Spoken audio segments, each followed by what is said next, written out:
Alright. Talk show with Ramen and Beanie. Mini podcast lang kasi this is our daily vlog. Kakauwi lang namin galing Samgyupan since trinit ko siya sa Samgyup kasama yung friends ko. And yeah. Actually, Sabado na ngayon pero this vlog is for Friday. Yeah, I just wanna ask you 5 tips or tips para sa mga relationships.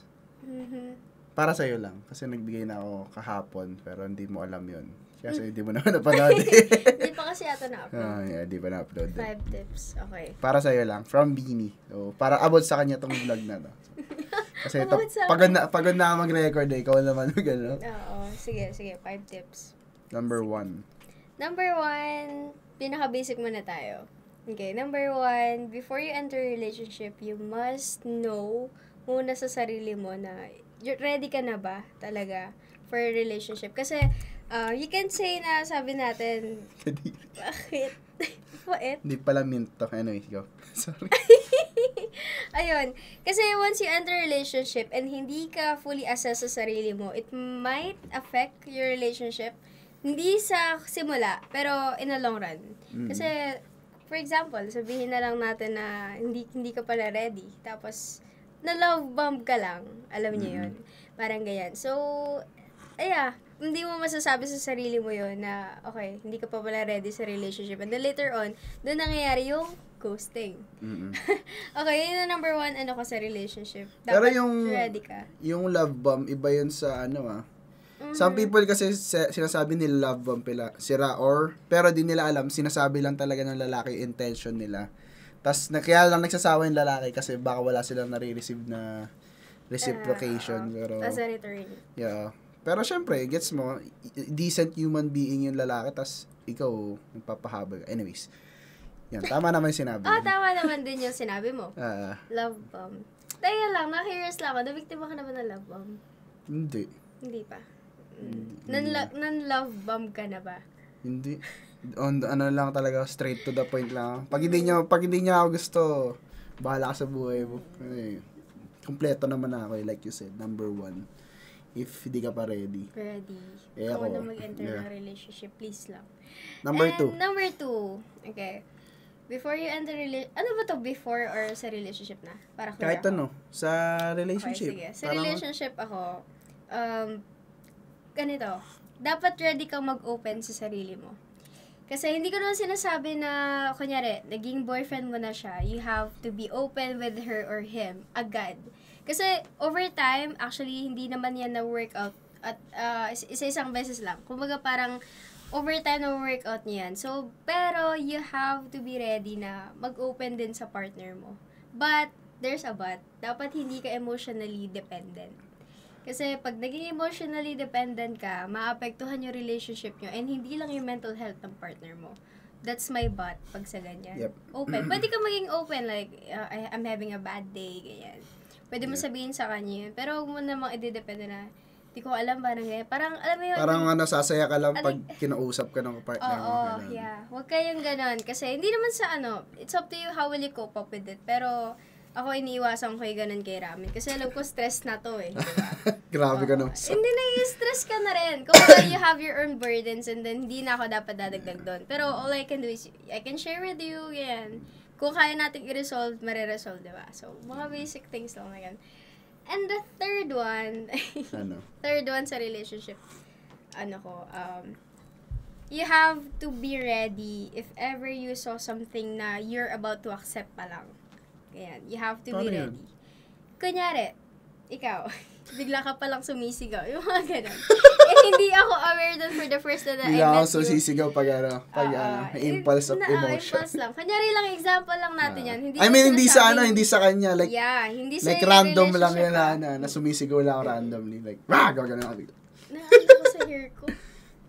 And so yun, bigla yung mga ganon. You have to be ready in case na dumating na kayo sa point na nagpapakita na siya ng emotion, yung true self niya. Weirdness. True self niya. You have to be ready with it. Kasi, ano yan hindi naman siya way of parang, acceptance ba to? Pero hindi naman siyang, naging comfy ka lang kasi nagiging sa comfy ka partner lang mo. kasi. And then, suddenly, ito yung one of the things na siguro magpapastrong ng relationship nyo rin.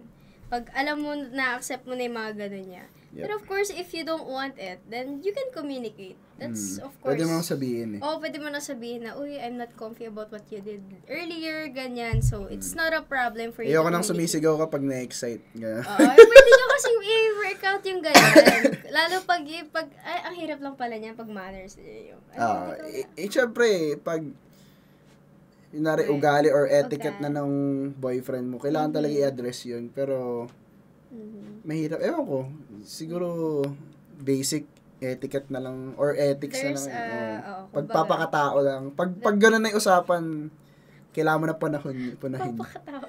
Siyempre, kailangan basic human decency. Kunwari, pag galang sa tao, sa waiter, di ba? Yun yung mga icks na nakakairita na pag may ganun na problem yung kapartner nyo. Malit na bagay pero yan, na sa partner, yun yung task mo. Kumbaga, sa relationship nyo, you have to be din sa kanya. Ay, address mo din. Walang problema sa mag-address, sa totoo lang. Walang problema doon kasi it's part of communicating din. Na, kunyari, may nakita kang mistake ng partner mo. Yeah. You have to be open din sa kanya na, uy, mali yung ginawa mo, ganyan. So, it's up to him or her kung ma-offend siya. Pero at least, you did your part na nasabi mo. So, yun. Ano yung number 4 mo? Number 4 pa lang ba? Number 4 pa lang. Okay, daldal ko. Number 4, for me, kung gusto nyo mapaano yung relationship nyo, communicate. Which is part of the number 3 as well Communicate kasi pinakamahalaga. Ano ba yung number 3? Openness? Maging open ka. Para communicate na iba pa rin yung communication. Iba pa rin yan. Mas mas broad yung kanina pero mas malawak yung ngayon. Diba? Kasi communication, okay. Pag sinabing communication, it's not about you and your partner having conversation together. Meaning that you are open sa kanya or nagko-communicate kayo means that you are also open sa mga downsides ng relationship nyo. Kasi, ano sabi sa vow? Through good and bad ba yun? Yan. Kasi, there are days na, sabi nga nila kung wag mo nang pansinin yung good days nyo. Kasi, probably, or most of the time, good days lang yung naaalala mo. Think about the bad days as well. Kasi, bad days is yun na magpapatunay or magpapakita if you will work out together. Yeah. Yan. Kasi, malay mo, pagdating pala ng problema, ikaw lang pala yung nagsusolve ng problem nyo without you knowing kasi mahal mo yung partner mo. So, parang nagiging bulag ka. Ganyan. So, yeah, you have to work on that as well. Yung mga bad days nyo together. And that's, papasok na rin yung communication doon. Kung how will you communicate, paano kayo mag-fix, and paano nyo mariresolve kung ano man yung nasira sa inyo. And, number 5. Sa number 4, sabi nga nila, it's how you fix the relationship that makes you strong. Kasi, magiging confident ka na, for example, kahit mag-away kayo, alam nyo naman na maayos yun. So, you're gonna be secure sa relationship nyo. Kumbaga, wala yung anxiety mo na shit. Nag-away kami, break kami. Wala yung ganun kasi, alam nyo sa sarili nyo na pag nag-away kayo, madali lang mag-ayos. Number 5. Number 5. Ano na nga yung summary mo? Nakalimutan ko yung sinabi ko. Nakalimutan ko. Ay, pero basta yun. Yan, totoo naman sinabi ko. Yun yung from me, kung sakali. Number 5. Last na lang, na kahit ano. Okay, number 5 for me is, okay, sige. Lastly, for me is consistency. Like what I answered before from the LDR tips. Consistency. It's not about you being consistent sa partner mo na you're giving him gifts, ganyan. Pag kasi sabi nila consistency daw is, kung you're doing the same thing that you're doing since day one. Kung ano na yung standards na sinets mo. Kung ano lang yung ginagawa niya, yun lang yung consistency na sinasabi. Pag sinasabi kasi, how I define consistency, it's about how will you manage your relationship in the long run. So, pag sinabing consistency, it's, ayun na naman siya. Consistency.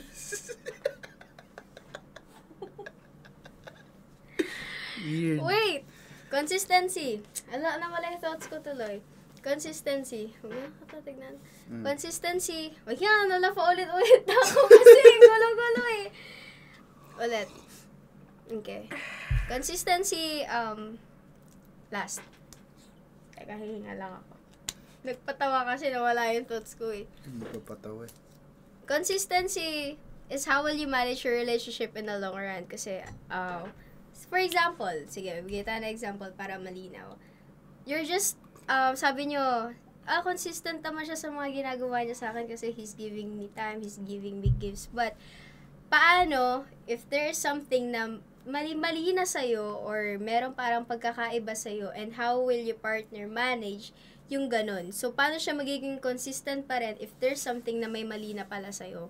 So, for me, being consistent is also knowing your partner as well. Kumbaga, consistent ka sa pagbibigay ng gifts, sige, sabihin na natin. But you have to consistent on understanding as well. And, understanding is also about comprehending. Yeah. So, hindi ka pwedeng umintindi if you didn't know your partner. Kumbaga, parang hindi mo naman siya kilala. It's not about, ikaw ba, kilala mo na ba ako? Kung tatanungin kita. Hindi pa. Kulang pa, syempre. Yes, Bago pa lang. ganon. Kahit naman siguro matagal na tayo eh. Yeah, Hindi mo syempre, people constantly change eh. change. Kunwari, yung viewers ko nung last year, sa TikTok na, isang TikTok ko, hindi naman lahat yan interesado na sa TikTok, sa crypto eh. Yes. So, lahat ngayon na nanonood sa akin about stoicism, for sure, after a while, mauumay rin kayo sa akin, kakanood, kakasalita ako ng words of wisdom. Magkakaroon kayo ng different interest. Same rin sa relationship, you're a two separate identity or person. So, for sure, as you grow older, Yes. magpapago rin kayo ng ugali or ng identity or ng pagkatao. So, yeah. And important din, ito pala, I have number 6. May May pahabol. bonus. Sorry. Kala eh. Yeah, I have may pahabol.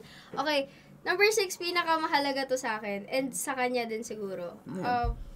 It's about respecting the me time. Yeah, oo. Yeah. Big deal sa akin to. Kunyari, sinabi ng partner mo na may gagawin lang siya, let him do things what he wanted to do. Kasi there's certain things na ginagawa niya before you. Yeah. Diba? So, let him enjoy his life and wag kang maging parang chain na kasi nasa life mo na ako, gagawin mo na to, ganyan, or we will do things together. So, just let him enjoy. So, give him the me time. Ako, mahalaga sa akin yung me time. Buti na lang dito, others na naintindihan niya naman if busy ako. And yung busy... Hindi, marami kasi akong extracurricular activities. Okay, sige, yun na nga. Marami ako extracurricular activities. Ako din naman eh. Yeah. Kaya gets ko rin, kaya Nagagets if busy siya, edi gagawin ko muna yung dapat ko gawin. Mag-edit But ako. it's important talaga. Kahit sabihin natin yung partner mo is walang extracurricular activities, pag gusto niya lang ng me time, kasi sometimes me time is also helpful when it comes to working out your relationship kasi nakakapag-isip yung partner mo, nakakakaroon siya ng leisure time, recreational activities, ganyan. So, yeah. Pati, it's important. hindi lang naman ikaw yung, like I said, dalawang klaseng tao kayo. So, yung isa gustong gawa ng ano. Nari ako, ang leisure time ko is mag-COC.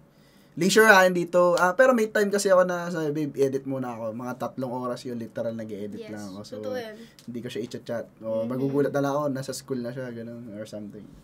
So, mga ganun ano. Pero, yeah, I think important rin yun sa lahat naman. Super yun. Nakalimutan ko palang i-add yun kasi super important nun. For me din. Anyways. So, huwag niyong kakalimutan yun. Yun lang. Number 6 yun. Bonus na yun. Pero yung title na to, 5 lang. Kasi pa. Sorry, mawala ako. Okay lang. Kasama yun sa sa communication siguro. Siguro. Yeah, bonus clip. Bonus clip. Anyways, see you guys next video. Love you all. Peace. Bye-bye. Bye-bye.